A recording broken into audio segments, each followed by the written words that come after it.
Ladies and gentlemen, you are now listening to the #1 sports podcast, broadcasting Sundays at 9 a.m.-ish in Sacramento, California. Sports Talk 916. Now here are your hosts, Greg Bowl and Coach Greg Baruch.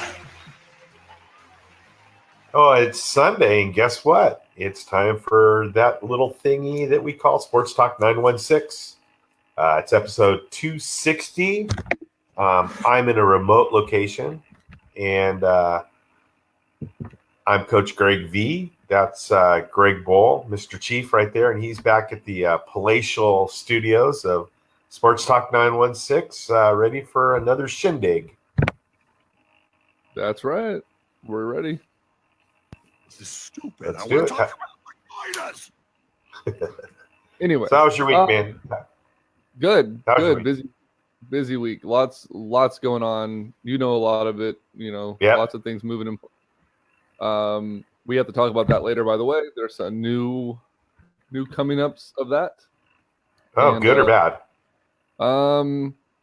We'll call it good and bad. Okay. Good that it's happening, bad that it's going to take a lot of work. But it is Sunday morning. It is Sports Talk 916, episode 260. What's up to everybody that is already on and listening? We appreciate you guys, and lots to talk about. There is. We'll probably get to that. We'll probably get to top 5 list that we talked about, since now that you're kind of up with me.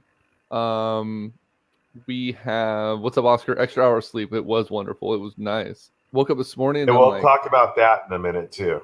Yeah, we'll get to that in a second. But yeah, definitely good. Yeah, it was a good week over here too. We had our final water polo game of the year. We made the playoffs. We were the 8th seed and played the #1 seed. It didn't quite turn out too close, but our girls that had never played all got a lot of playing time in playoffs, and we're set up for a good next couple of years. So congratulations to my Lady Eagle water polo players. I was going to hit the dolphin. I don't have an eagle noise. But I'm sure you can hit a dolphin. Yeah. All right, cool. So lots to talk about. Let's start because you know what? Because he's on, Mike Barnbaum. Good morning. I'm on a remote location, the westbound Amtrak California Zephyr. I am returning from the Salt Lake City. Yep. We lost to Weber State 26-14. We are at home next weekend against the Northern Arizona Lumberjacks. TJ is on also. So, with that being said, hold on. We got to make this proper. We got to go Greg V. Hold on. James is on too. I don't know if that matters to you or not. Nah, I could care less. I lost my cursor. What happened here? Hold on. There it is. Found it. That didn't come out right. I'm glad James is on, but not for this particular thing. He doesn't play into it. All right. Oops. That didn't work. What the fuck happened? Come on now. Anyways, okay. You go ahead. Your turn. All right. So, TJ and I got into a little discussion last night about this Proposition 7 on the ballot, which, for those of you who don't know, it's a California thing. If you're outside of California, you may have a totally different Prop 7, which could be like killing all rapists, and that might be a good thing. So we need to make sure that we're talking about California's Prop 7. California Prop 7, right. And basically what it does, and I did a little research, it gives the state assembly or Congress or legislature, or whatever the hell they call them, the ability to somehow change daylight savings time, either keep it the same or get rid of it or go to one standard time. And it's just stupid. So I got into a little discussion with TJ, and TJ has actually had this on his things that have to go list for a couple of years now. And then Mike Barnbaum jumped in the only the way that Mike Barnbaum can. Here's how Common Sports Podcast. Here's how I see it. The biggest thing is people complain about changing their clocks. Are you kidding me? How long does it take? Half the clocks now, if you go out and buy yourself a new clock, they change automatically, so you don't have to screw with them. How many people have enough clocks? How many people have so many clocks that it's going to take them more than about 10 minutes twice a year to change the clocks? Here's the advantages. In the summertime, do we want to really have it dark at 7 o'clock or 7:30? No. In the wintertime, do we want it to be dark at 8 o'clock in the morning? No. So for 4 months a year, you have to change your clocks, and it's a little bit different. It's no big deal. Get over it. If you can't change your stupid clocks, then go out and buy ones that don't have to be changed. This is ridiculous. It's a waste of time. There are so many other things in this state alone, that need to be fixed, that to spend any kind of time talking about a stupid time change is just so fucking ridiculous that I don't get it. It's dumb. Just leave it the same. It's not a big deal. TJ, I'll come over and change your clocks for you if you want me to. But just leave it the fuck alone. Okay. And I just want to say to like Lily and a few other people that are on right now that don't typically watch our show, I'm sorry that you jump. You're like, oh, they're going to talk sports. And they're like, what the fuck? They're talking about this shit anyways. Okay, wait a minute. And TJ just commented, for someone like me who is adjusting to a new job and a new time schedule and take a week to adjust. He just disappeared. I don't know how to get back down there. Yeah, it says takes a week to adjust. Being an hour earlier, it's hard. Oh, really? Welcome to adult life, TJ.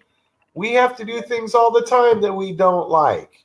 Come on now, TJ. Really? An hour? What if you go to Denver and spend a week in Denver? You got to adjust anyway.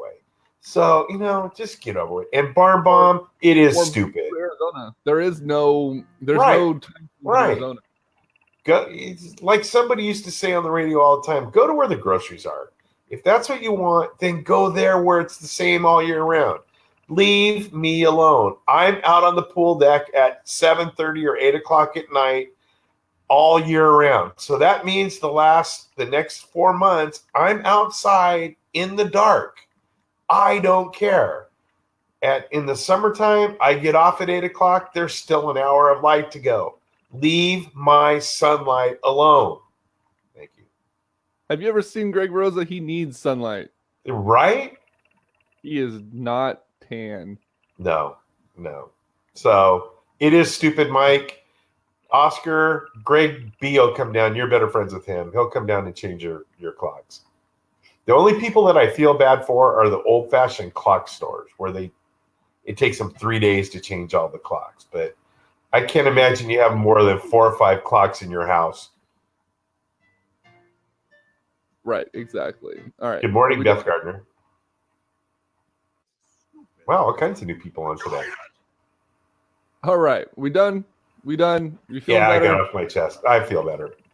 All right, real quick, congrats to the Boston Red Sox World Series champions. As one of us predicted 5 games. I'm not sure who 6. it was. I'm not sure who it was that predicted 5. One of us said 6, so we were both kind of on the same page. Yeah, but one of us Jesus fucking Christ. Really? took 5. You get one prediction right in the 4.5 years we've been doing the show, and you're gonna gloat? Listen, I got it right, so I'm taking it. No, it was a good World Series. It was exciting. I know Dodger fans are upset that Kershaw again blew it in that 5th game, but I thought you were going to say that he re-signed. Well, they might be upset about that too, but I put that on Dave Roberts. Kershaw started to get a little sloppy, started to give up a couple runs, and he left him in there for, I think, 3 batters too long. He pulled a Bochy, and it ultimately cost the Dodgers the World Series. So yeah, but I mean, it's not. This isn't a one-time thing. I mean, this is multiple years, 2 years in a row that they've done the same thing. So, you know, that team can't get past. You know, they can get into the World Series, but they just, I don't want to use the choke word, but they don't seem to perform real well when it comes time to win the World Series. Right. And it starts at the top. And Kershaw is not the same pitcher in the World Series that he is everywhere else. You know, and I don't know that you sign him for 3 years and $93 million. They do. Obviously they do. Yeah, Kershaw got rewarded for failure. That might be the best way to put it. Yeah, but I mean, he obviously, and as a Giants fan, it's hard to praise any kind of Dodgers, but you know, he is as good of a regular season pitcher as there has ever been in the major leagues. I mean, his earned run average is, I think, the number one lowest earned run average of all time. So he's definitely a fantastic regular season pitcher. Not everybody's cut out to be a postseason pitcher. So you made a great point there. He's the greatest regular season pitcher, right? Let's compare him in the World Series to this guy that the Giants just picked up their option on. You probably heard of him, Madison Bumgarner. Yeah, he's pretty good. I've heard he's not bad. Yeah. So Kershaw in the World Series, 1-2. Mad Bum 4-0. Innings pitched. Oh, okay. 26.2. Bum 36. Earned runs. Bumgarner 1. Kershaw 16. Oh, shit. ERA Kershaw 5.4. Bumgarner 0.25. And then the whips are at 1.18 for Kershaw, 0.53 for Bumgarner. So, you know, the problem is, and I know Dodgers fans, whatever. The issue is that Bumgarner hasn't been as stellar in the regular season, injuries, and he's just, he hasn't been the same beast in the regular season that Kershaw has. And it flip-flops. Luckily, if we could get to the playoffs, then Bumgarner's the guy we want. But it'll be interesting to see what that rotation looks like in LA now that they've locked Kershaw in for 3 more years. Oh yeah. There's a lot of big name free agents hitting the market in Major League Baseball. I'll just go through the all free agent team right now for Major League Baseball leading into next season. You have catcher, you have Yasmani Grandal. First base, you have Steve Pearce, World Series MVP. You have Jed Lowry at second. You have Josh Donaldson at third. Manny Machado at short. Brantley at left field. Pollock in center. Bryce Harper in right. And your DH is Nelson Cruz, with Wilson Ramos, Mike Gustavus, Gonzalez, and Nick Markakis all riding out your bench. And then there's a whole fuckload of pitchers that are going to be top dollar pitchers as well. Major League Baseball gets pretty exciting in the next couple of weeks as winter meetings are right on the horizon. The GM meetings are starting next week. There's a lot going on, but it leads me to ask you this before we get into the Kings talk, because I know that's what a lot of people want to talk about, is should Giants fans be worried right now? We're 3 days away from the start of general manager meetings, and according to Ken Rosenthal, the Giants GM search is, quote, nowhere. They have no traction. They have no candidates in mind other than the ones that they've already interviewed. There's no one leading the front. As of right now, there is 0 general manager presence for the San Francisco Giants. They didn't fire Sabian, so he's still there. Sabian is not in the role, though. He's nowhere near the role. He is. Well, I'm sure that he's going to fill that role I'm sure he'll fill that role during the winter meetings if they have to. And that's not a bad fallback meetings aren't until December. I'm talking about the general manager meetings this week. is it concerning for the Giants that they clear house, which a lot of us were happy with. We're glad that they cleared house with getting rid of Bobby Evans, but to not have a true plan in place where it seems like they're just gunslinging it, trying to figure out what the hell they're going to do. Should Giants fans be a little bit concerned about that? Probably. I think they'll come through and I don't know what the delay's been. Let me ask you this. Is there really a lot of stuff that happens? There's not a lot of trades or player movement that happen in the general manager meetings, are there? Mostly the winter meetings were the big. Yeah, but literally baseball's offseason starts the day the World Series ends. Yeah, so that's true. There can be trades, there can be discussions with free agents, there can be everything going on right now, and we don't have a general manager in place. TJ, you hit it on the head. Farhan Zaidi, the general manager for the Dodgers, is probably the lead candidate right now for the Giants front office role. He's a Berkeley guy. There's a lot of talk about him coming up the coast and going back to the Bay Area and taking over the Giants. But the big concern there with that is you stack a team to get to the playoffs, and then 2 years in a row, the team that he builds doesn't succeed. So, but he's not the general manager there, though. He is the general manager there. Is he? I thought he was the assistant GM. No, he's the GM there. Yeah. So it's kind of a double-headed coin, right? Okay, they made it and they didn't win. But if you look at the Dodgers bench, let's not even look at their starters. Look at the Dodgers bench. 6 or 7 of those guys probably are starters on the Giants roster. Oh, yeah. So he has the ability to bring in talent. As long as the front office allows him to spend money, it could be interesting. But I myself am a little bit concerned that we're not seeing some kind of traction on the general manager front. So we'll have to literally see how that plays out. We have very little time until those meetings start. And who knows where they are? Who knows where they are in the process? Maybe they just aren't announcing it. Maybe. Let's hope so. Giants did pick up the option on Madison Bumgarner and Pablo Sandoval for next season, which I think is great. Yeah, I do too. You did mention Kershaw 3-year, $93 million extension. I will give Barnbaum the option to have your comment on this, Greg, because I think this is actually pretty remarkable. I like the infield of Olsen, Lowry, Simeon, and Chapman. Each of them were Gold Glove nominees. What are your thoughts on the A's young? Is that who they all play for? Is that who they all play for?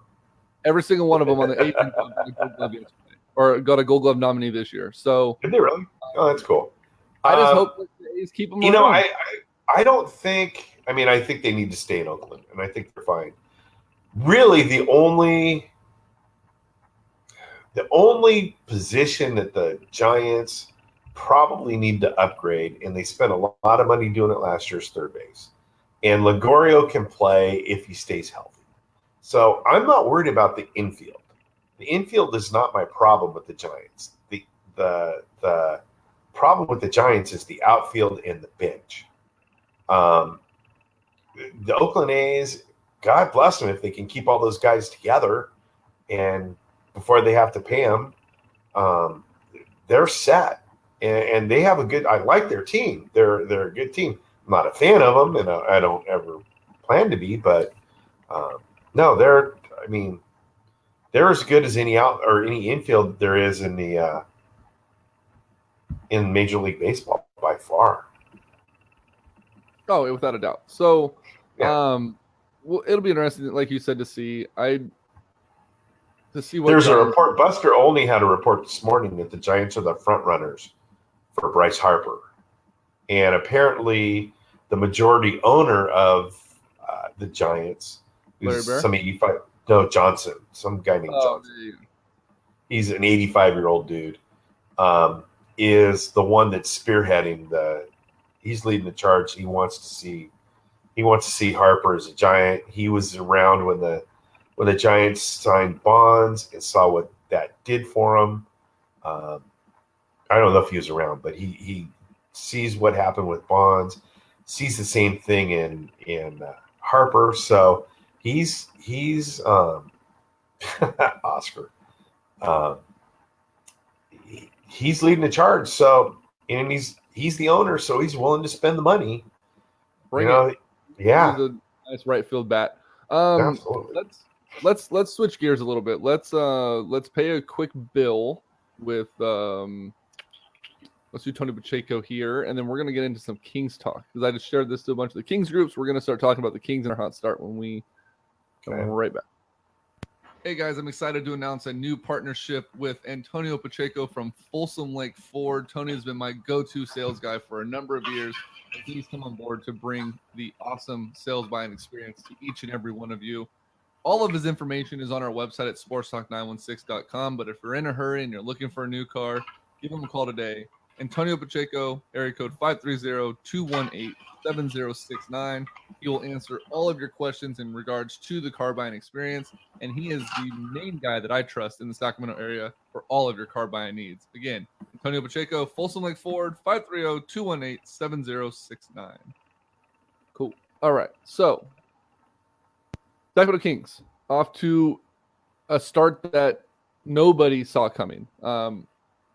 Start off a little bit slow against Denver. Now they're on a 5-game winning streak, or Utah, I'm sorry, 5-game winning streak. They won 3 in a row on the road, which is huge for them.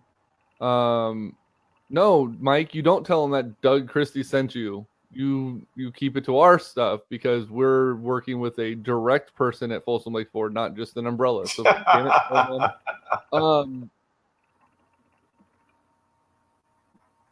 now I lost my fucking train of thought. Fucking Mike. No, so the King off to a really good start. They, like I said, they win in Miami, they win in Orlando, they win in Atlanta. They destroyed Atlanta. And this young team is playing really great basketball. We talked about it on the last show. The Miami Heat coach came out and it was the game before the Heat. It was the I don't remember what team it was now, but basically they came out and said, it was Washington when they beat the Bullets. Bullets. Right. God. The Bullets. Wow. Came out and basically said, this team is, they're the fastest team in the league. They're hard to keep up with. It's it's tough for us to play against these guys. They're young, they're quick, and they're playing great ball. And we're like, well, let's see if it continues. And then against Miami, slower game, still came out on top. Came back from a deficit, win again. Orlando runs Orlando out of the gym. Orlando's head coach comes out after the game. Man, this team is the fastest team we've seen in the league. I don't know how teams are going to keep up with these guys. And then they go to Atlanta and they put up 146 in Atlanta. And you really start looking at this team and you're like, damn, 6-3, off to a great start, playing great basketball. This team is clearly built to go the way that the way of De'Aaron Fox. If Fox is running and he's playing great ball, the team is going to do really well. They have their toughest task of the season today, 12:30 start time against the Milwaukee Bucks. The Bucks are 7-1. Their only loss came earlier this week against the Boston Celtics.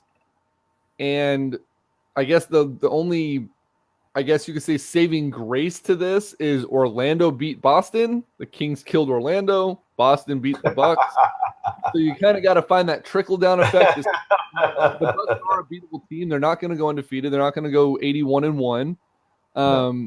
So the Kings can come through. But because, they have a 12:30 Pacific start time, which is a 9:30 start time in no, I'm sorry, that's a 4:30 start time in 3:30 start time in Milwaukee. With daylight savings time, they're probably all fucked up because they've taken some time to change the clocks in their hotel rooms. Well, no, they all have their expensive watches probably changed themselves. Yeah, but they're probably complaining about it. Probably. They're probably distracted.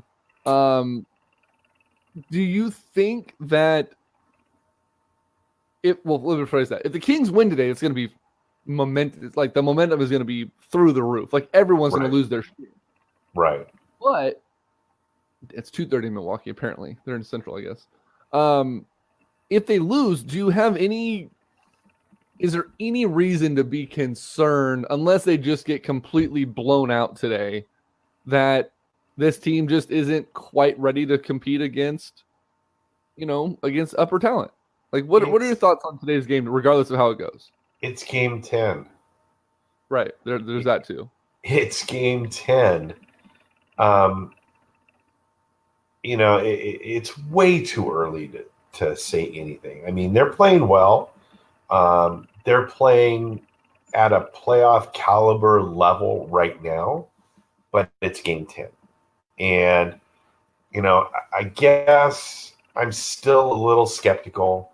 I want to see them be able to do this over a half of the season type thing. I mean, if they're still playing at this level 20, 30 games into it, then I'm going to start thinking a little bit more along the long-term lines. Right now, they're playing well. It says a lot for what's going to happen in the future. But right now, it's way too early to start putting them in the playoffs or putting them in a seed or saying that. I mean, I think they turned the corner. Yes. Do they have a long way to go? Yes. Do they need to play a little bit better defense? Yes. Let's take that back. The NBA needs to play a little bit better. Well, defense. Yeah. This isn't a Kings thing. This is a league-wide paradox that nobody is playing defense at all in this NBA. Right. No, nobody is. And part of that is rules. They've changed the rules for what they're calling freedom of movement, which basically takes pretty much any kind of contact out of the game. Right. It takes any kind of hand checking, anything out of the game. So it's almost like it's non-contact basketball nowadays. And that's what they wanted. I mean, I think they were tired of 92 to 88 wins, and obviously it's a lot more exciting when you have more scoring and you see more threes. I think I don't think for the long-term good of the league, I don't think it is. I don't think it's good. But I think that it'll come back. They'll make some tweaks to it next year, and this will be a 1-year thing where the scoring goes way up. I mean, I can't imagine that we're going to see 140 to 138 games next year either. Right. So the big question right now for the Sacramento Kings is, what do you do on Wednesday when the Toronto Raptors come to town and shooting guard Bogdan Bogdanovic is scheduled to make his return to the team? Do you slide Bogey into the starting lineup and let him resume his role as a starting two guard?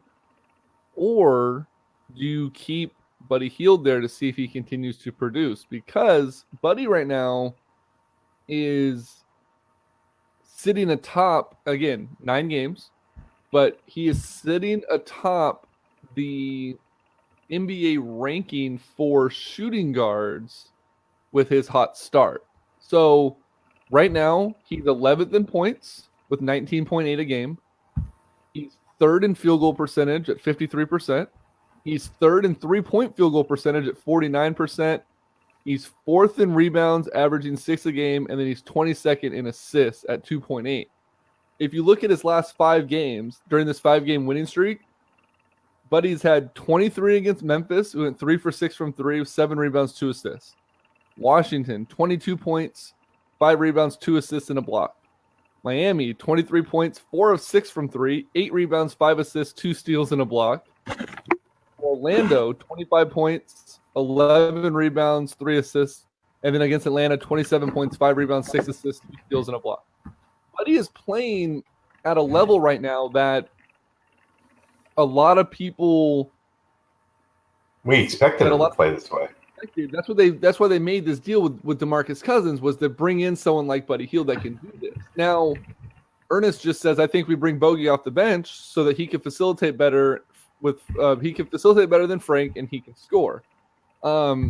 Is that short term, or is that something that you kind of do until he gets his legs back under him, and then see if maybe make a change and see if Buddy can keep this same production coming off the bench, kind of a Bobby Jackson style spark plug off the bench with the second unit.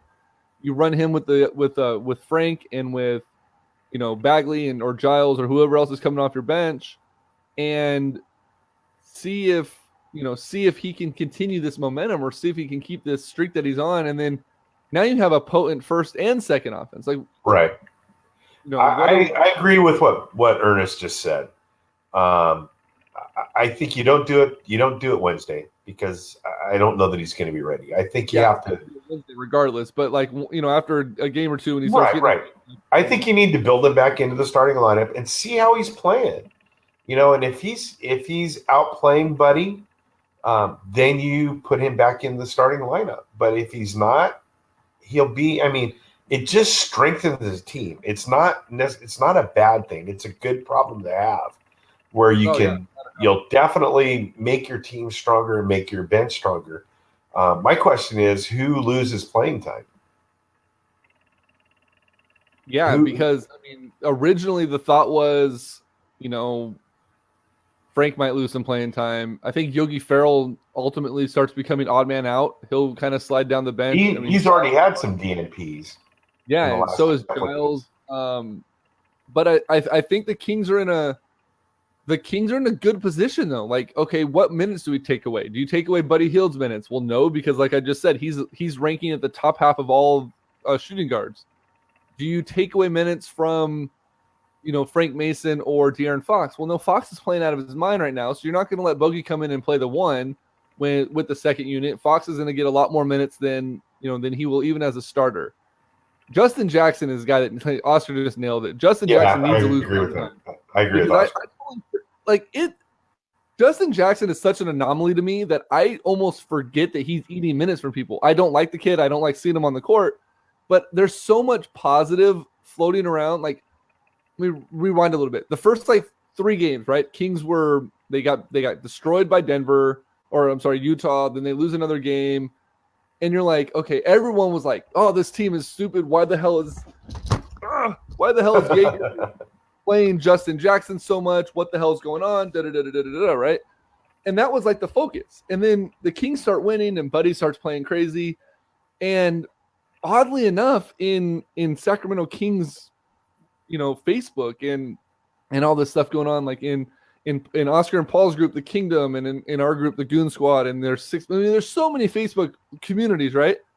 It shifted from Jaeger sucks, why is Vlade doing this?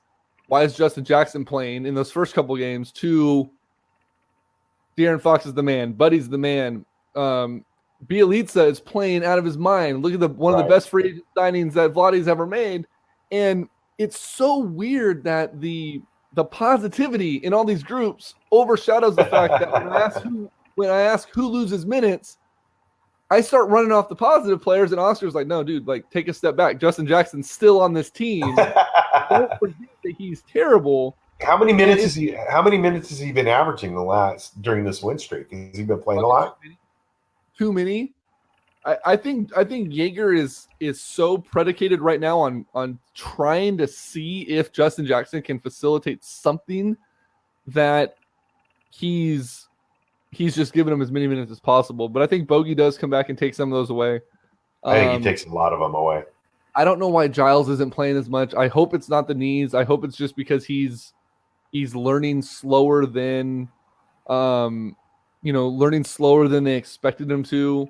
Bagley is starting to earn his minutes already coming off the bench, and a lot of fans are upset that Bagley's not starting over in the starting lineup. But the way Bielitsa's playing, you're not going to put Bagley in there. No. And the way Bagley's been playing, you have a really good piece coming off the bench.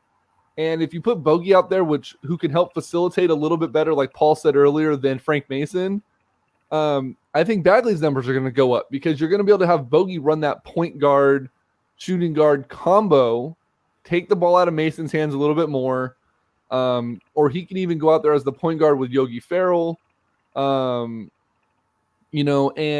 you're going to see a different second unit, and I think it's going to be 26.4 minutes a game. Holy cow! Yeah, that's where though you can almost count that those are going to be Bogey's minutes. You can almost break that in half. And Paul says Giles came in too excited. I agree with that 100%. He came in listening to all the hype, listening to all everything that came through.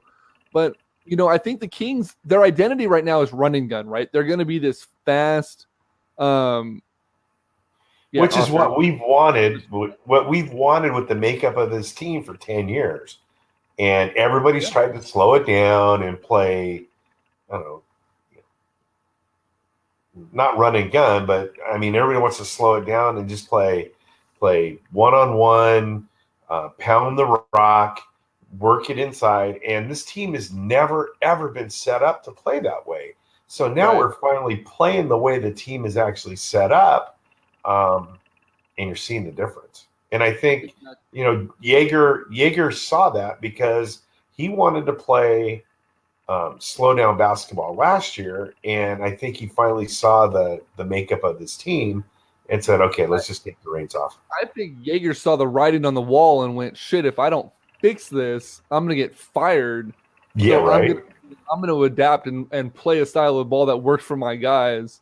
And that's why Jaeger, I mean, again, 9 games into the season, but TNT, ESPN, all of these other teams or all these other networks are talking about early coach of the year candidates, and Jaeger's the only one being mentioned. Oh, shit. He's doing enough right now that he's showing, look, I can be adaptive. I'm not a one-trick pony. I'm not a slow it down, pound the rock like I did in Memphis kind of guy. And I think that's huge. Willie and Bielitsa have been balling, so Giles' minutes are going to diminish. I agree. Barnbaum, I love the fact that Bielitsa has come out of nowhere. He was a great offseason acquisition. And like I was saying, the Kings' identity is fast, right? They're going to be this super quick, run the ball, let's just kill everybody. And I think if you let Bogey come in and be a second unit guy for the time being until Buddy Hield starts to slow down, because we've seen Buddy on hot streaks and then he kind of has a roller coaster thing, right? Well, you could come in with a second unit with a Bagley, Bogey, Farrell, Mason, and you could play almost 2 complete styles of basketball. You're going to have the first unit is going to be this super fast, wear you guys out, and then the second unit can almost come in and spread the floor and do some slower pace stuff, but have shooters and scorers that can just kill you with proper ball movement and different facilitation. Right. It's almost going to be like a Jekyll and Hyde kind of situation where teams aren't going to know how to game plan for the Kings, because they can literally throw 2 different teams at you and really screw things up for a defensive coach. Right. And I think it's exciting. I've also heard that Bogey doesn't necessarily want to come in and disrupt. He, from what I've heard from a few people, is that he is 100% okay being a second unit guy. He doesn't need to be that starter. He doesn't need to be the guy. And there's one of those great cliches talking about NBA basketball, and it's one of the things that drives me nuts, but it's true. It doesn't matter who starts. It matters who's on the floor in the last 2 or 3 minutes of the game. That's what's important. And they're going to put their best players on the floor for the last 2 or 3 minutes when the game is coming down to it. It doesn't matter who starts. Yeah, no, exactly. What if Buddy doesn't slow down? Brandon Sharp just asked. Then I think the Kings are even in a better situation, because then they can say, look, we're going to keep Buddy Hield in the starting lineup. Bogey's going to play the second unit with these other guys we've mentioned, and we're going to see a totally different dynamic. Where is Barnbaum pulling this Butler thing from? Butler is, no pun intended, a basket case for the Minnesota organization. He needs to be released, not traded. I sure don't want his antics in Sacramento. I'm not going to release him. I'm not even sure why that even came up. But this Kings team is exciting. As we mentioned earlier, today will be a big test. I almost, in a way, like, let me start off by saying I would love to see them go in and compete and beat Milwaukee. I think it'd be great for this team. But there's a part of me that almost wants to see them compete and then lose. And it's not that I want to see the team lose. I want to see how they bounce back the next game after losing to a good team, and see if they jump right back on the horse again, because they did that earlier in the season. They won their home opener, Or I'm sorry, they won right after the home opener, and then they lost the next night. And it was like, okay, then now what's going to happen? So and who then are they ran off 4 in a row. go back and tell me who the 5 games were that they won. The 5-game win streak right now for the Kings was Washington, Miami. No, there's one more before Washington because it went Miami, Orlando, Atlanta. I'm sure someone's going to beat me to it. I'm pulling it up right now. Game schedule. So it was Memphis, Washington, Miami, Orlando, Atlanta. Okay, where in that list is there an upper level team? Well, if you look, Memphis was Memphis was a playoff team last year. Yeah, but no, I'm not talking about last year. I'm talking about this year. But I'm talking about like quality teams. 4 of those Washington, 5 were playoff teams. Yeah, but Atlanta's not anything. Miami's horrible. Orlando's horrible. Washington is all right. But here's what I'm saying, though. Here's what I'm saying. I know, but never played up to their competition. They still have to play quality teams. And this next stretch where they have Toronto coming in, they have some other upper echelon teams coming in. Memphis that's is going over. to be the test. Okay, so 1 out of the 5. Like you said, it's only 9 games, so it doesn't. Right. So let's see how they do against this upper level competition. Let's see how they do over this next 10 games. Today's going to be the first real test. Milwaukee 7-1. Toronto. And I'm not saying. Go ahead. I'm sorry. No, I think Toronto's 8-1 now, so we'll have them on on Wednesday. And then Minnesota comes in, and then you have the Lakers. So, and then San Antonio. So the next stretch of games is going to be extremely tough. The good thing for the Kings is they're at home. Right. But November, like Paul just said, is stacked. You already played Atlanta on the first, right? So that one's over with. But you have Milwaukee, Toronto, Minnesota, 2 really good teams and a decent team. You have the Lakers that are still figuring shit out. They're the Lakers. You have the Spurs. Which are the Spurs? As long as Popovich is around, they're still going to be a really good team. Then you're at Memphis, at Houston, who's way better than their record indicates. Then you're home for OKC, who you've already beaten once.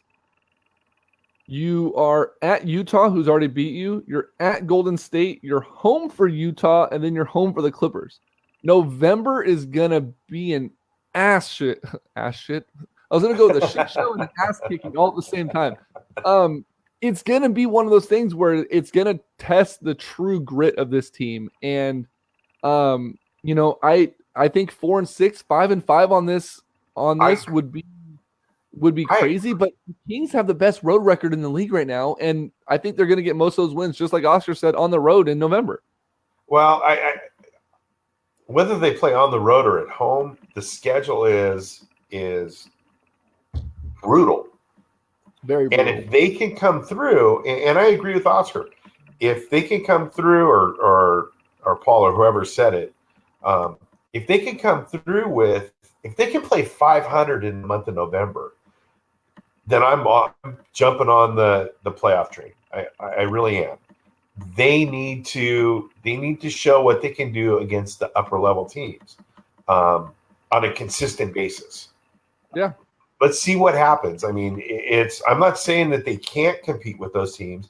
I just want to see it happen on a consistent basis. And if they can do it and come through and they're going to have 20-point losses. They're going to have 30-point losses. But I want to see them have a couple of 20-point wins, and I want to see them be competitive with those elite level teams in the league to really solidify how they're playing. What kind of team are they? I tell you right now, if at the end of the season they're anywhere near 500, it's a huge success. If they're anywhere between 38 and 44 wins, I'm jumping for joy, and I think we have a parade. But let's see how it goes. I mean, I think it's 10 game stretches that you have to look at, which basically is month by month. Let's see how they do on a month to month basis, and this next 10 games could be the toughest 10-game stretch they have all season. Let's see how they come through it.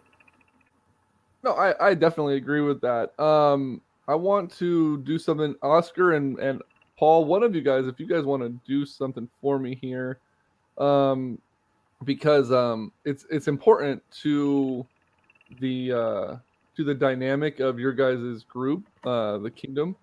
TJ, is it going to be standard time or daylight savings time? God damn it. Because there's one idiot, we're gonna call it, in your group, that if you guys can screenshot this for me and post it in there for us. Christina Sanchez, she's one of the we'll call it trolls under the bridge in the Kingdom, who said De'Aaron Fox is going to be a bust. And Fox had only the second triple-double in NBA history for a player under the age of 21. He joins the elite list with this one player named LeBron James is the only one that's ever done it. And Christina says that Fox is going to be a bust, and people have been calling her out left and right in the Kingdom, and nobody is getting a response from her. So if one of you fine gentlemen, the admins there, can take a screenshot of this and post it in the group, and maybe give us a little tag to let her know that we're looking for her, so that we can see what the fuck she's talking about. That would be cool, because De'Aaron Fox is the real deal. I think Fox has a chance to be an all-star in the West this year, along with Buddy Hield. And that might be stretching it. Maybe I don't think so. I think a reserve. I'm not saying starter. I definitely think that Fox can play. He'll be a member of the futures game, or whatever they call it, the first and second year. Yeah, but I could see him. If he keeps on the path he's on right now, and the Kings continue to win, I could see Buddy Hield or De'Aaron Fox both being a reserve shooting, or a reserve selection, or it could even be one of those commissioner selections, or whatever, and then Adam Silver selects a player to make it in.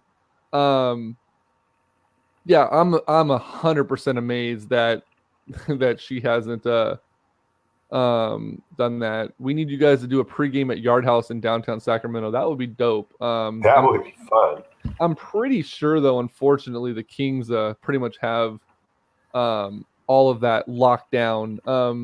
We are talking still with one of the breweries here out in the Rancho Cordova Folsom area about doing a live show. Maybe we can set up a Kings watch party or something there and do a free live show there and set that up. Oscar, I appreciate you, bud. He says the screenshot will be posted after the show. Cool. So the Kings are exciting. Big game today at 12:30. It's been a lot of fun. I'm ready to completely pull back all of my skepticism and negativity toward Vlade and the way the team is being built, and Vivek as well, because he's allowing Vlade to put us in a situation where that's a name we haven't heard that much this year at all. Have you heard his name mentioned at all? He hasn't been. Yeah, TJ, we're thinking Fort Rock. Vivek's been pretty quiet. I mean, the first time we've seen him really was 2 nights ago, I think it was, or 3 nights ago in Stockton for the Stockton Kings home opener. Vivek was there, and he gave a little speech beforehand to a big crowd out there in Stockton for the home opener. That's cool. I know Paul was there, and John McNabb has been rallying the troops in the Kingdom and Purple Gang and all these other groups to support the 20916, as they're calling it. And I think it's cool. And they're really embracing it. Like, they're running the same color scheme. They rolled out a lion mascot. They're calling him Dunkston instead of Slamson, and it's like they're calling it Slamson's little brother. And I think it's pretty dope that that they're doing that. The only problem is, it's in Stockton. Vivek and LeVar Ball have been quiet. No, LeVar came out of his shell. It was like up until a day or two ago, he hasn't said shit. And I think a lot of it has to do with LeBron. LeBron's like, look, if I come here, LeVar's going to shut the fuck up. Right. But he came out and he opened his jaws, and let's see what happens. Yeah, we'll see. I didn't catch that, but that's so what happened was there was Magic Johnson called Luke Walton in and said he wasn't happy with the way the Lakers were playing, and he put all of the blame on Luke Walton, which is completely unrealistic. So LeVar Ball comes out and says, "I could coach this team to the playoffs with my eyes closed." Right. Okay. Well, yeah, we'll see how that goes. They were. I mean, yeah, exactly. He's this is going to sound weird. I know I'm going to dread saying it. I miss LeVar Ball. It was exciting. I missed him during the offseason. I don't like it during the season. Oh, I love it because it turns the Lakers upside down, which is even better, and it makes even for a bigger shit show. So somebody posted it in the Goon Squad earlier today that Derek Reed posted it in LA was at the Lakers game.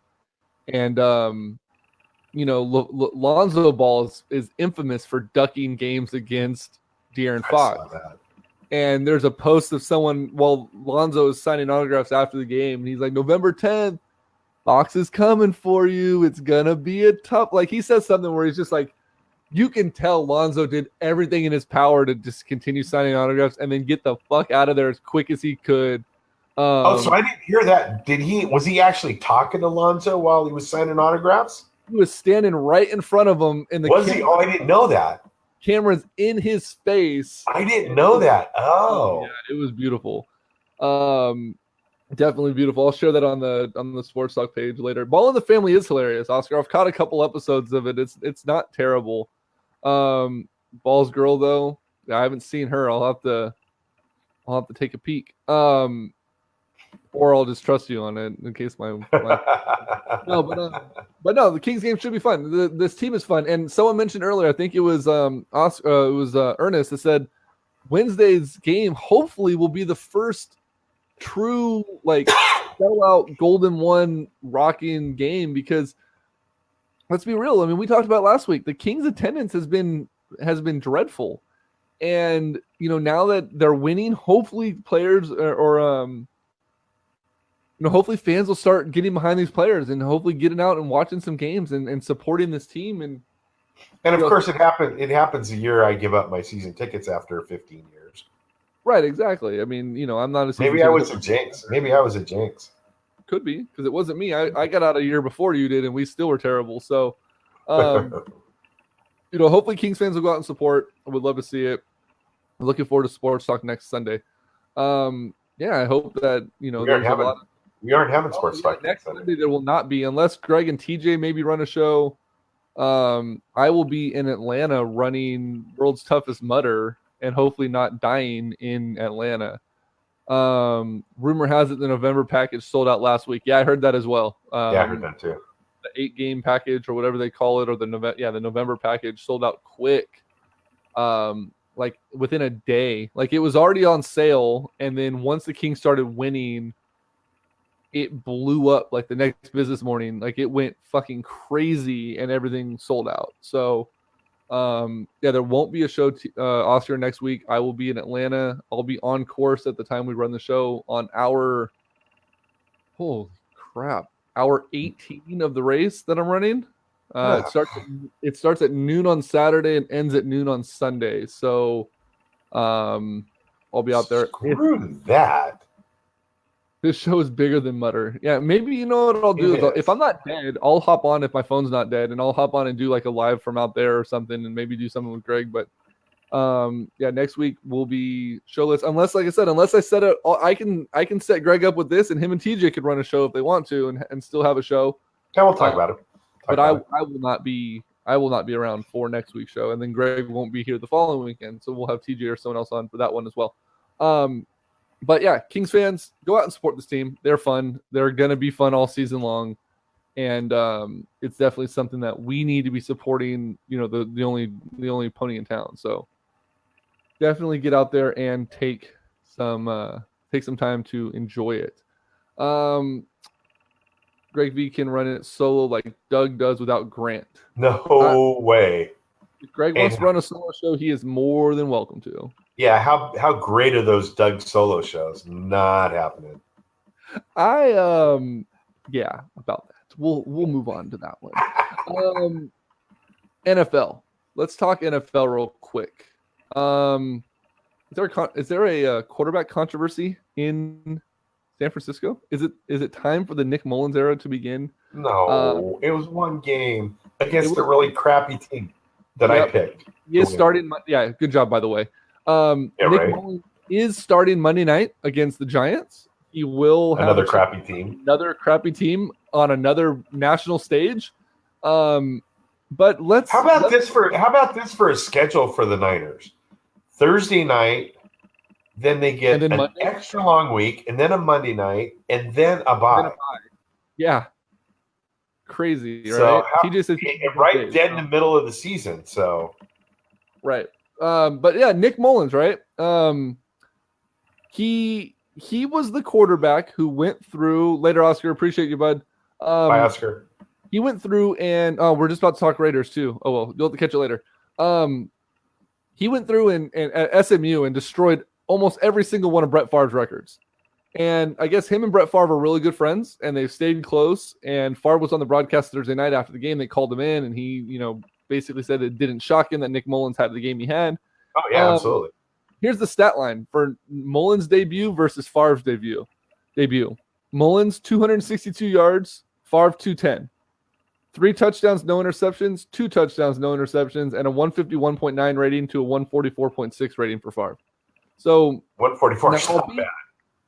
Yeah, but albeit Favre was, this was back when he was on the Falcons, I want to say it was. No, I don't think he played for the Falcons. I don't think he ever got in. I don't think he did.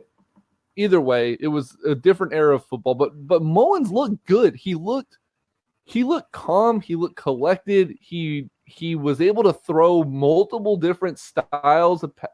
It reminded me a lot of Garoppolo's debut. Again, slow your roll, Sammy. I'm not saying he was against the Raiders. Yeah, but what I'm saying though is who have given up, who aren't playing defense, who have quit on the coach. Well, we're gonna get to that here in a second, but you can't.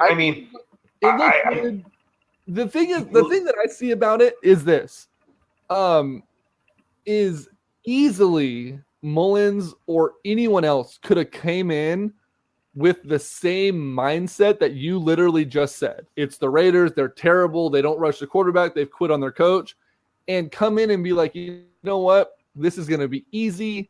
Comes in with a false bravado mindset and blows it. You know what I mean? So but he's definitely prepared. He was prepared, and that's his MO. Did you hear what they said about him since week 1?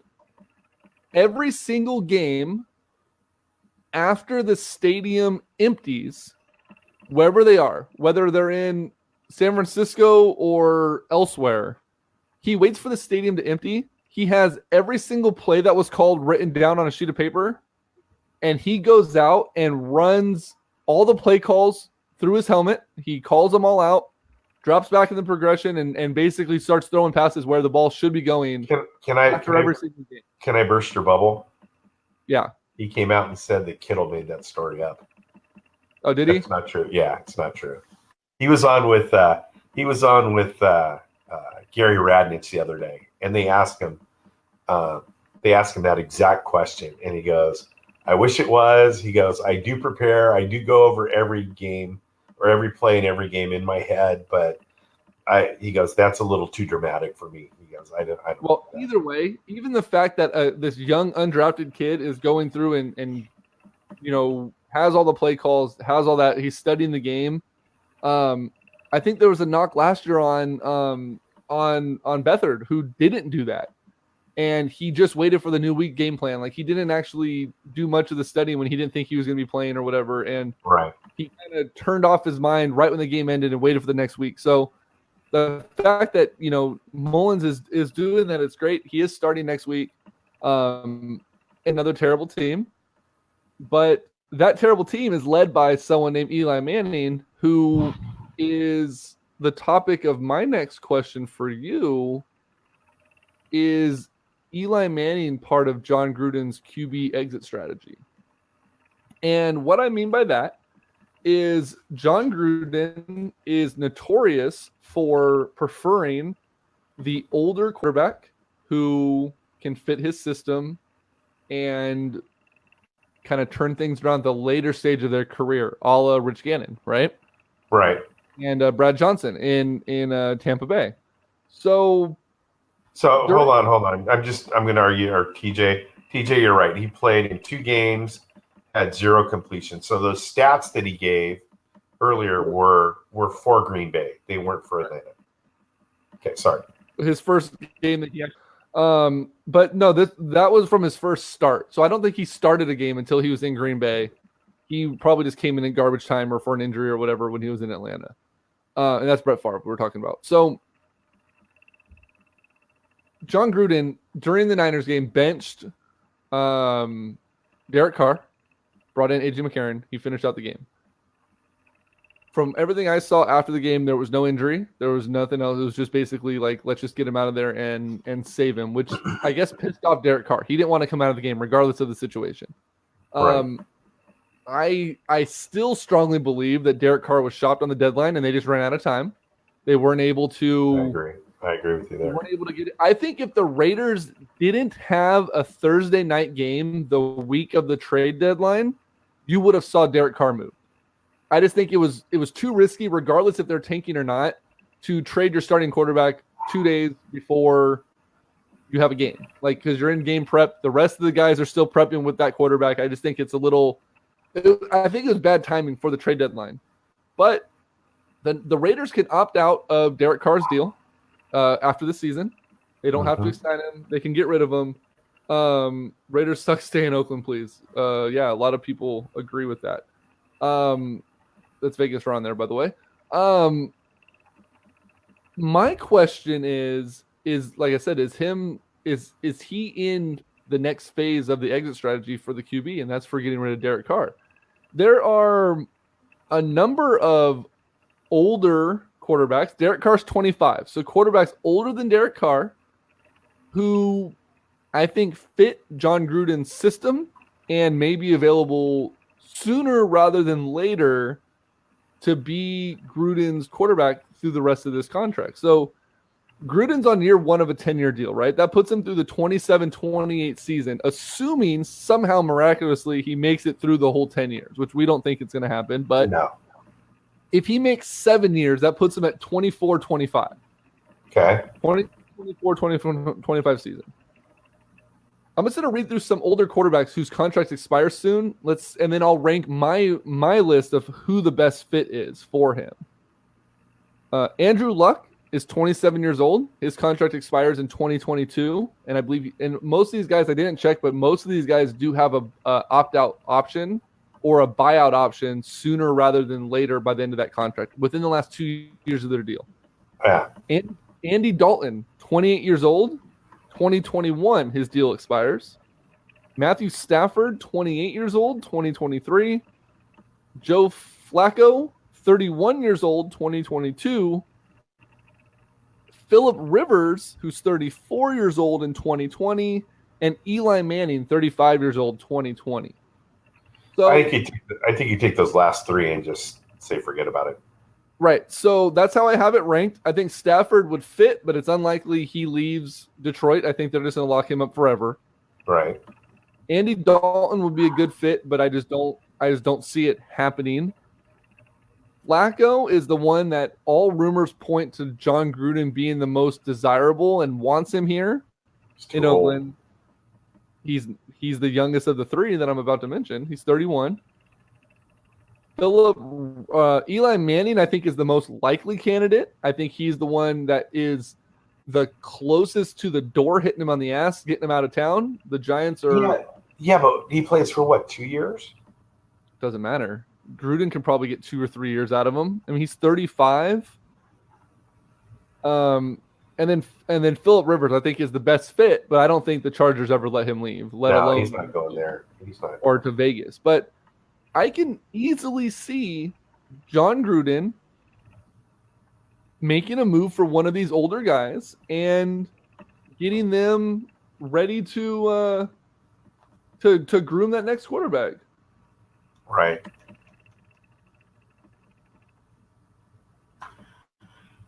I mean, there's definitely guys out there, and Gruden has shown in the past that he's not really a developer of talent, and that's a lot of what the naysayers are talking about with him getting all these picks. He doesn't draft well.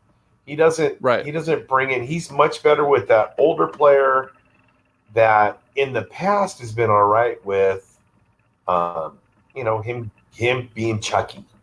I don't know that any of the younger quarterbacks, any of the younger players that are going to be coming into the NFL are going to be all right with Chucky. I mean, he's basically a cartoon. Right. And I don't know that style, and that's one of the things that I've had problems with since the beginning is, is that something that he can do, developing young talent? And I don't know that he can. And that's what's so mind-boggling about what his tenure in Oakland has been about so far, and that is getting rid of top-line talent. And they're actually talking about, I don't know if you know, but they just cut who's the defensive lineman they just cut? Bruce Irvin. Yeah, who has the most sacks of anybody on the team that's left. And they're going to cut him too. So I don't get the whole Oakland thing. I don't know what the hell's going on over there. Right. Yeah, they cut Bruce Irvin. Do you think he takes a flyer on Kaepernick or Manziel? I don't think they're not old enough. One, he needs that grizzled veteran that knows the ins and outs of being a pro in football, where he doesn't have to groom him. Right. He doesn't have to teach him anything. He just says, "Here's the playbook. Learn it. Go out and throw the ball." He doesn't need to develop him into a different quarterback. He doesn't need to develop him into a systems quarterback. He just needs that guy that was. He just needs to be that guy that goes through and does it.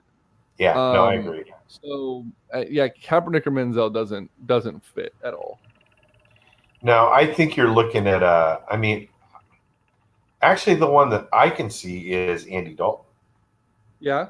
I can see Andy Dalton being somebody who can fit in. I think Cincinnati's going to get blown up this year. Yeah. I don't think they're going to. Huh? AJ Green's out again, by the way. Yeah.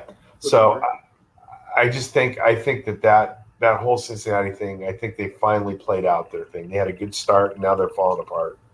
Yep. I think they're going to clean house there. I can see Dalton coming in. I think he's the perfect quarterback for the Gruden system. He's experienced enough and old enough to listen to Gruden and understand that Gruden knows what he's talking about, supposedly. I just think that, to me, that just makes a whole lot of sense. More so than any of those other guys. Oh, I agree. Let's see. Let's do this. Let's do our picks real quick. It's 10:15. Games are started. Let's get these bad boys done. Okay, I'm sorry, but I'm not. But I definitely do agree with you about the Gruden thing. But you never know. I could be swayed. America needs me. Okay, now it's time for the most luxurious, amazing, incredible picks in the world. Mine. I'll take the Ravens to top the Bengals, even though that doesn't make sense because cats eat birds. I'll also take the Rams to beat the Seahawks, but who really cares? My upset pick is the Eagles to beat the Giants, and my wild card is the Bills to sink the Dolphins. All right, boys, you heard his picks. Now it's your turn. Greg B, who you got? To be clear, I really hate bye weeks because there's like 4 games to pick from. Let's see. Yourself and James both took Oakland on Thursday night, by the way. I'm not sure why, but you did. Well, I mean, there was all kinds of, I had no idea who Nick Mullen was. So, fun fact, on one of my other leagues, because I needed a quarterback because my quarterback was on bye, I went out and picked up Nick Mullins in that game, and he got me like 25 points, whatever, like triple his expected. It was awesome. Nice. I also had Raheem Mostert, who, if you saw the arm break, was gross, and I had to drop him in 3 leagues. Yeah, we're going to talk about that. If we get to the top 5 list, we're going to talk about that in a second. Yeah, we can do a quick top 5. That would be fine. Okay, so I took San Francisco. You took Oakland. I have Atlanta beating the Redskins. Me too. I have KC beating the Browns, If you don't, you're an idiot. which is interesting because we're like 6 minutes into that game and it's still 0-0. I know. I have just kidding. 50-yard touchdown, Mahomes to Kareem Hunt. It literally just happened. I love it. I love it. Mahomes is my best pick ever. Mahomes is my quarterback in our league. I have the Vikings over the Lions. I do too. It's 7-0 Lions. Yep. No, it's 7-0 Vikings. Or Vikings. I have the Bears over the Bills. Yep. I have the Steelers over the Ravens, which I think can go either direction. I got the Ravens over the Steelers. I have the what team is this? Panthers over the Bucks. Yep. I have the Dolphins over the Jets. I had the Jets over the Dolphins. Did you see the field conditions down there? I did not. So they were showing it this morning on They're in Miami, right? Fantasy Football Live. Yeah, they're in. So apparently University of Miami had a game last night and it was pouring down rain. And the field is just horrible. It's tore up. Big time. So I'm still taking Miami. I have the Texans over the Broncos. I do too. I have the Chargers over the Seahawks in Seattle. I have the Seahawks over the Chargers. I have the Rams over the Saints. Yep. I have the Patriots over the Packers. Yep. And I have the Titans over the Cowboys. I have the Cowboys over the Titans. So we got some differences this week. You know what? I'm gonna make a change to one of these games. It's in New Orleans. I'm gonna take the upset. I think the Saints topple the Rams for their first loss of the season. I agree with you. I mean, I think that's one of those games that could go either way. But I'm going to stick with the Rams. I like them. I think their offense is so dominant, and New Orleans defense isn't the greatest defense in the world, so they're going to give up some points. And I don't think the Rams defense isn't bad. They're pretty good. They're really good. And I think that's just enough to carry the Rams over the Saints. So I'm going Rams. Right. So I cannot find my top 5 list that I wrote down anywhere on my phone. I might have to just redo it. Okay. Do you want to save it for another week, or do you want to do it since it's kind of relevant to your? Let's do it. Let's do it right now because I'm not sure we're going to have a show next week, and you're not going to be here. Right. Go ahead and do yours first, and then I will. I'll follow through. I don't have the music for top 5 anymore, so we're just going to go ahead and do an impromptu top 5 list. This is the top 5. Ish. How do we want to word it? Top 5. Top 5 things that happen in sports that most people think are good that we hate. Yeah, well, I'm just going to go ahead and just do this. Let's just go top 5 or top 56 list, top 5 list. We're just going to do that. I'm not putting the whole fucking title. Right. That's too okay. Anyway, top 5. So I actually have 6. I have 6. Things that happen in sports that people love that we hate. Right. So okay. Number 6. You go once you get to 5, then we'll alternate. Okay. Number 6, fake names for players. Taking the first letter of a first name and part of the last name. B. Jax, J. Will.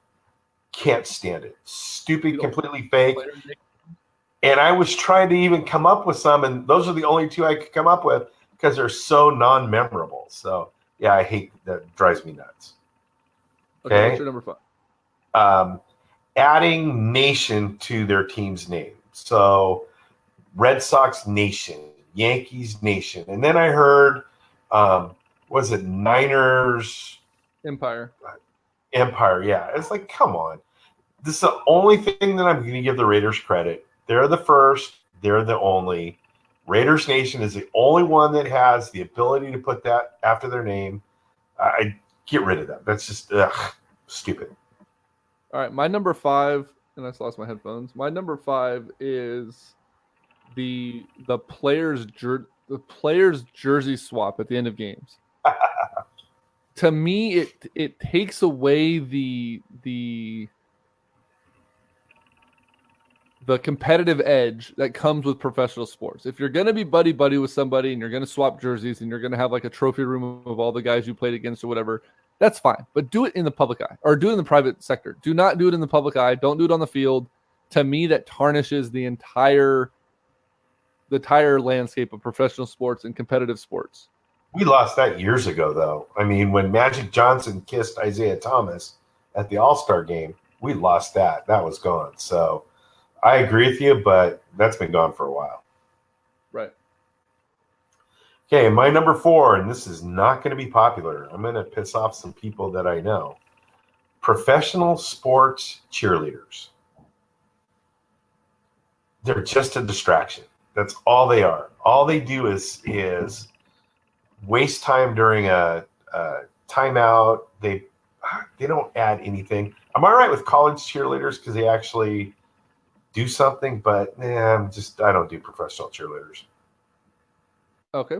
My number 4 is the 7th inning stretch. I can't stand taking me out to the ball game. It needs to die. Go away. Over it. I've talked about this ad nauseum before. Just get rid of it. I'm done with it. All right. My number 3, relevant to what we've done this week, showing replays of gruesome injuries over and over again. I don't want to see it once. I definitely don't want to see it 45 times. And I really don't want to see it on our website. So little problem with you posting that picture. Hey, to be fair, I put a disclaimer that said, don't watch this if you're squeamish. I can't stand that. It just, that goes all the way back to the days of watching Joe Theismann's ankle break in half. I just can't watch it. So I think that's not his ankle. What? It was his leg, not his ankle. Yeah, well, whatever. Middle of his femur. I really can't think of 2 more, so I'll just hold off until I get to number 1. And if you say one that I agree with, then I'll chime in. But my number 1 is going to piss off so many people. It can be my 1, 2, and 3. All right. So my number 2, and these last 2 are things that we've talked about again over and over and over again. Number 2, constant music and noise during game activity. I don't need to. I'll agree with you. Number 3. I'll let that one happen. Yeah. I don't need to hear all that. I don't know. I want to hear the squeaking of tennis shoes. I want to hear the bouncing of the ball. I don't want to hear a butchered up version of some, whatever song. I just don't want to see it. Well, and my number. Hold on, I'll expand on that a little bit because it kind of falls in line with what the 49ers and A's have done recently. And that's the drum lines. Like, I don't need a full percussion drum line in the stadium and running around and, just making a mockery of timeouts and shit like that. Like the Niners noise and the whatever the hell they call the A's drum line. Just go away. I don't need it. It's all it is fucking noise. It's like a mariachi band at Chevy's. Go the fuck away. And my number 1, this is my number 1. It always will be my number 1, and it can't go away soon enough. 2 words, the wave. See, I don't mind the wave. It doesn't happen. I just you have enough time for the wave. No, it needs to go away. Okay, my number 1, and it's going to piss off a lot of people, and it just happened here in Sacramento with the Republic FC. I just saw another video of it this morning. Let me put a caveat to this. Unless it's like a terminally ill kid, then I'll make an exception. But I don't like the charity touchdowns and goals and whatever that they roll out with like Make-A-Wish kids and things like that. It's not, let me back that up. It's not that I don't like it. I think it's cool when it happened a few times. I am tired of the overabundance of it. It seems like every week there's 15 kids that are getting this treatment. And it's like, it's not like I get they're wishing for it or whatever. And I really can't think of a way to explain this that doesn't make me sound even more asshole-like. But no, go ahead. It's oversaturated. It's overdone. Like, or they take it too far. Like the Republic FC. So right before their playoffs, they had one more home game before the playoffs started this year, and they signed a kid to the team. They signed him on like a week contract or whatever, and they had like a press conference for him. Cool, he's a member of the Republic. Great, cool for the kid, right? They put up video montages of him at practice and getting his jersey made and all this other stuff. Cool. That's still fine. But then they roll the game out. They start the game against whatever team they're playing with, and they have like a false start to the game, like a predetermined start to the game, and the players on the other team are like diving out of the way while he's dribbling, and like the over dramatic aspect of it is just like, even if these kids are sick, like they got to know that these guys are just like jumping out of the way of them, right? It just makes it look silly. He scores a goal, cool. He got to score a goal on a professional field. I'm good with that. But then it airs on like all the local news stations. the league announces this kid as player of the week. Like they took it to like this whole extreme. Yeah, And it's like it's overly done. Like let it be something that happens in the stadium, fine. Let it be something that happens, during practice, cool. But it doesn't need to be every single thing. And I don't mind it when it comes to like high school sports.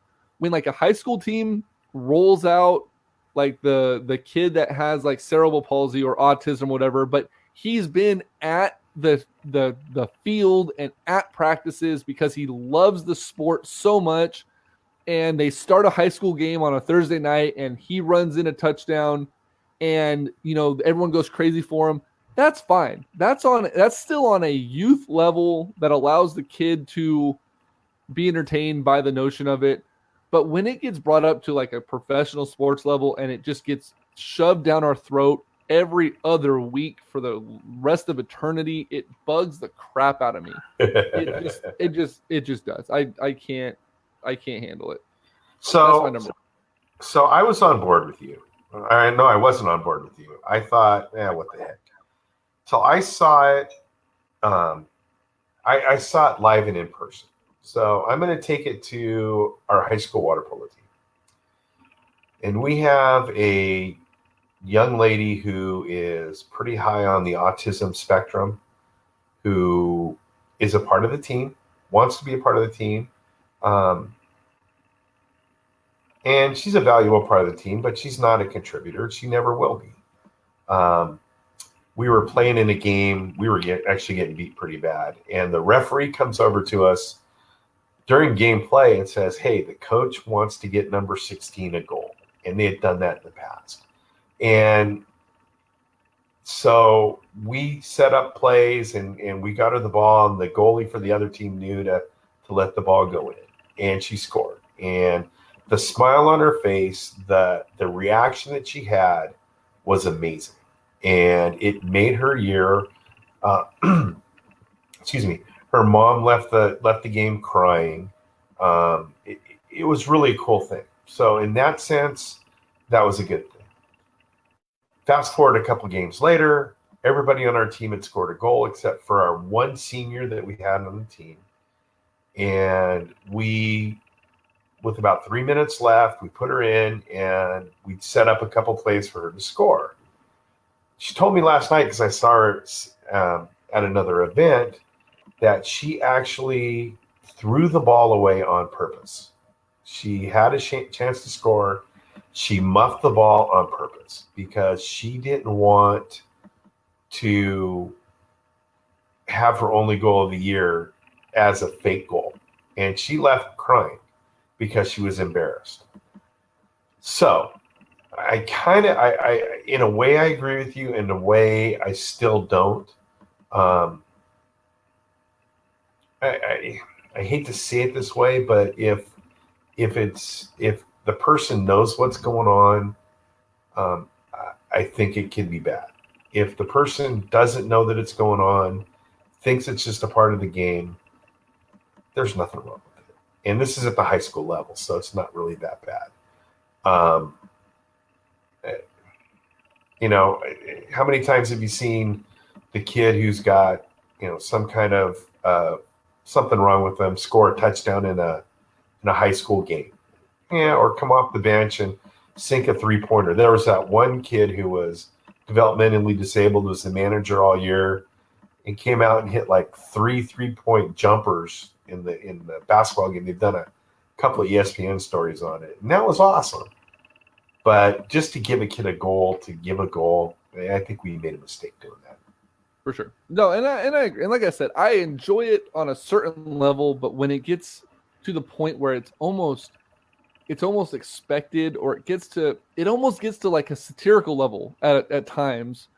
And like I said, go look at the USL Pro thing. Go look at the Republic FC page. When they start the game, they literally just kicked the ball off to him. He played center forward, and he just dribbled down the field, and the players were literally diving left and right as if they were trying to block a shot. And he would dribble the ball and they'd dive out of the way. Like they were throwing stuff at him. And it's like, that's not how, like, go to steal the ball and miss. You don't, you know what I mean? You don't jump out of the way like if someone's shooting at you. It's like a action movie when the people start shooting, they dive behind a kitchen counter. That's what it looked like. And it's like, man, come on. If you're going to do it, at least do it to a point where it's believable and it doesn't make the kid look like a joke, So that's my issue with it. But regardless, we really took a really good show and ended on a pretty grumpy note. You did, not me. For sure. With that being said, it's time for football. There's a Kings game in 2 hours. There's no Raider game this week. They already lost. Niners playing. No Niner game this week. They already won. So we got time. James Conner is a beast. We'll just leave it at that. Roethlisberger to Conner for a 7-yard touchdown. Cool. Anything else? Any other thoughts? No, I'm good. All right. We'll talk about getting you access to do the show next week with TJ. Since I won't be around, and we'll go from there. So for episode 260, that's Greg Veroza. I am Greg Bowl. We appreciate you guys. Share the link. Find us on iTunes and on Spotify. These shows should be up tonight or tomorrow morning. If you missed any of it, it also is on our Facebook page.